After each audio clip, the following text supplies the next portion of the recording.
Hola niños, ¿cómo están? Hemos ido hablando sobre las épocas del Perú. Hemos hablado sobre la época pre-inca, la época inca, la época de la conquista, la época del virreinato del Perú, la época de la independencia del Perú y ahora vamos a hablar sobre la época de la República del Perú. Época de la República del Perú. Por fin la ansiada independencia del Perú se había logrado, donde José de San Martín era el protagonista de la independencia del Perú. Y con ello los peruanos de esta época asumían una gran responsabilidad. Había que recuperarse de la batalla contra los españoles. Don José de San Martín era parte de este propósito, declarándose en aquellos tiempos como el protector del Perú. Tiempos al que llamaron el protectorado. Ya durante el protectorado, don José de San Martín tenía la misión de continuar con la independencia del Perú. Habían lugares del Perú donde todavía los españoles eran autoridades. Don José de San Martín decidió unirse con Simón Bolívar para continuar con esta misión, donde José de San Martín no estuvo de acuerdo con las propuestas que hacía Simón Bolívar, por lo que don José de San Martín decidió retirarse del Perú. El protectorado se llevó a cabo en los años de 1821 a 1822. Durante el protectorado se creó el primer Congreso del Perú. Don José de San Martín, antes de irse del Perú, había dejado una constitución. Esta constitución fue elaborada por el primer Congreso del Perú, el cual fue aprobada en 1823. En esta constitución mencionaba puntos importantes sobre la libertad, el cual a muchos no les gustaba, por lo que fue suspendida. La época de la República del Perú se inicia con la proclamación de la independencia del Perú. Durante el camino hacia la vida republicana, nuestro país tuvo que enfrentar muchas dificultades para poder salir adelante. Nuestro país fue gobernado en un inicio por militares. Habiéndose retirado don José de San Martín del Perú, se eligió como presidente José de la Ribaugüera, quien es el primer presidente del Perú.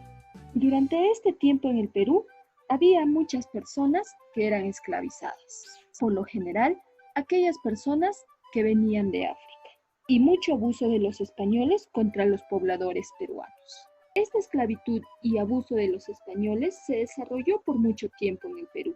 Después de haber pasado por muchos presidentes y continuando con esta esclavitud, en el año de 1845 es elegido como presidente Ramón Castilla. Ramón Castilla, viendo tanto abuso por parte de los españoles y la esclavitud que había en el Perú, decidió eliminar y acabar con todo esto.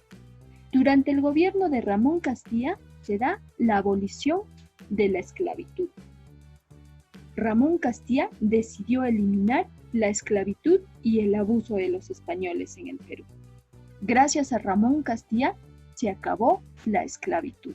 En aquellos tiempos el Perú pasaba también por una crisis económica, ya que los presidentes anteriores habían obtenido préstamos, por el cual el Perú estaba endeudado.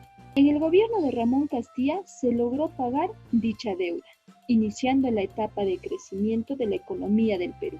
¿Y cómo pudo pagar la deuda Ramón Castilla? En el Perú había un recurso, el cual era mal aprovechado. Este recurso era el guano de la isla. Entonces Ramón Castilla inició con la explotación legal de este recurso, para vender a otros países, logrando así pagar la deuda peruana. El guano de las islas fue utilizado como fertilizante natural. Fue una de las fuentes de riqueza que tuvo el Perú en los inicios de su vida republicana. Su explotación hizo posible que el Perú recibiera mucho dinero, el cual también se utilizó para obras. Fue allí donde se construyó el primer ferrocarril Lima-Callao. Este ferrocarril fue llamado Estación San Juan, el cual fue utilizado por los comerciantes. Este ferrocarril fue inaugurado el 5 de abril de 1851. Hablemos de algunos héroes que lucharon por el Perú durante la época de la República. Ya que el guano de la isla traía al Perú mucho dinero y con ello empezaba a crecer económicamente, Hubo un país que le declaró la guerra. Este país fue Chile. Chile decidió declarar la guerra al Perú. Poco a poco los buenos tiempos del Perú fueron desapareciendo. Posteriormente el Perú tuvo que afrontar muchos problemas con otros países vecinos. El más resaltante fue la guerra con Chile en 1879. Esta guerra se desató por la ambición del país chileno hacia el salitre de Tarapacá y porque el Perú debía defender a Bolivia cuando Chile le declarara la guerra. Algunos héroes que lucharon por el Perú durante la época de la República los vamos a mencionar a continuación. Miguel Grau fue el héroe del combate de Angamos el 8 de octubre de 1879, durante la guerra con Chile. Otro héroe del Perú fue Francisco Bolognesi, héroe de la batalla de Arica el 7 de junio de 1879 durante la guerra con Chile. Otro héroe del Perú fue Alfonso Ugarte, héroe de la batalla de Arica durante la guerra con Chile. Murió defendiendo el pabellón nacional el 7 de junio de 1879. Otro héroe de quien vamos a hablar es Andrés Avelino Cáceres. Es considerado por su participación como general del ejército, luchando contra la resistencia chilena en la sierra, en la campaña de la Breña durante la guerra con Chile. Ellos son algunos héroes que lucharon por el Perú durante la época de la República.